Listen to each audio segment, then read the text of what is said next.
BMW S1000 RR, selling price 49,900. Next, Triumph Tiger 800 XCX, selling price 45,000. Next, Suzuki GSX S 750, selling price 33,500.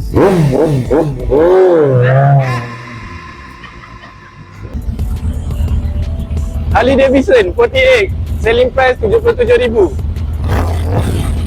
Next,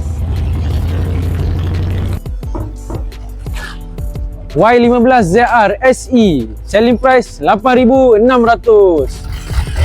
Next, Yamaha X-Max, selling price 22,200. Bye bye.